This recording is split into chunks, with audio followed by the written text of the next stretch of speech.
Magandang araw po sa inyong lahat. So today, ang ating mentoring ay pinamagatan kong maling akala. Kailan nangyayari ang nagkakaroon tayo ng maling akala sa ating pananampalataya or even towards God?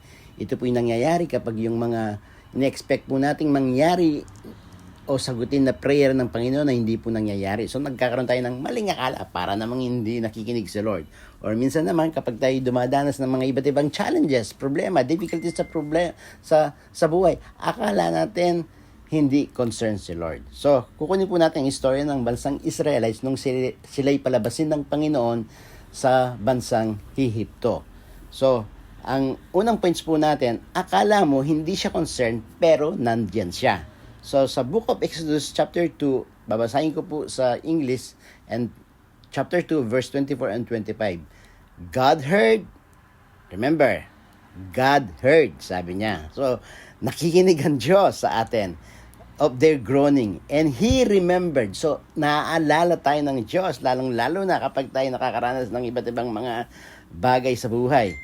God remembered this covenant with Abraham, with Isaac, with Jacob. And then sa verse 25, ito po. So God looked. So hindi lang siya nakikinig, He looked at us. Ito yung pangako ng Panginoon. Babantayan po tayo.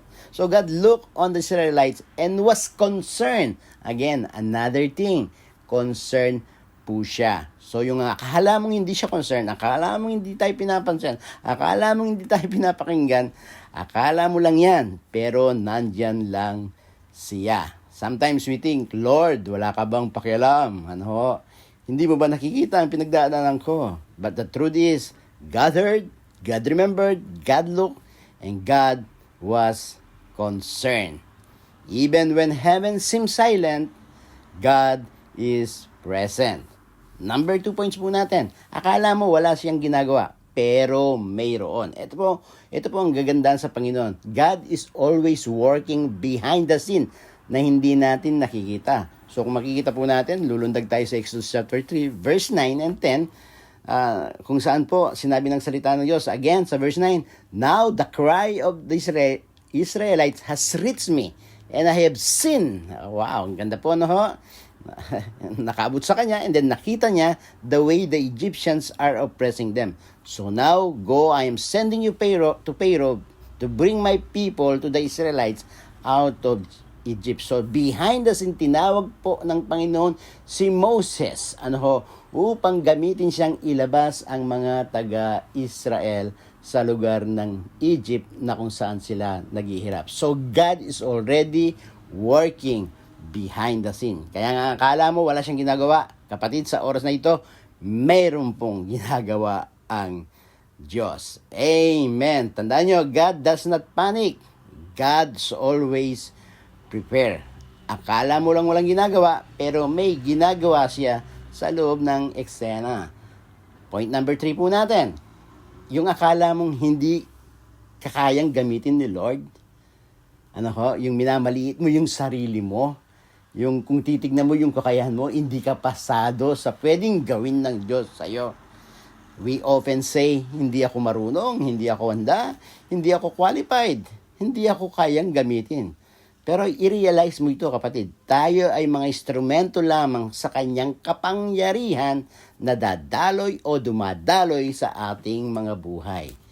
Sa Book of Exodus chapter 4, 1-3, ang sabi niya, Moses answered, What if they do not believe me or listen to me? Sabi niya, And the Lord did not appear to you. Then the Lord said to him, What is that in your hand? A staff, he replied. And the Lord said, Throw it on the ground. Moses threw it on the ground, and it became snake, and he ran from it. At alam po natin, from that staff alone, na hati po ang dagat. So it's not about you, it's about God, what He can do sa iyong buhay. It never been about you, kapatid. It's about God using you at nagiging daluyan ka ng kanyang kapangyarihan. Hindi ka kailangang extraordinary, kapatid.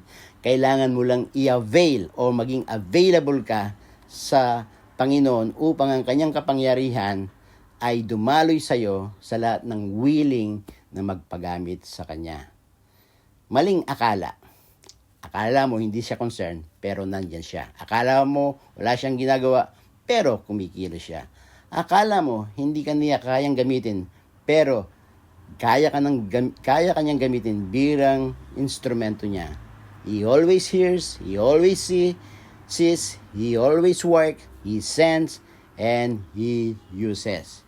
Hindi siya nawawala, hindi siya natutulog, hindi siya nahuhuli. He is always present. Amen. Hallelujah. God bless you all.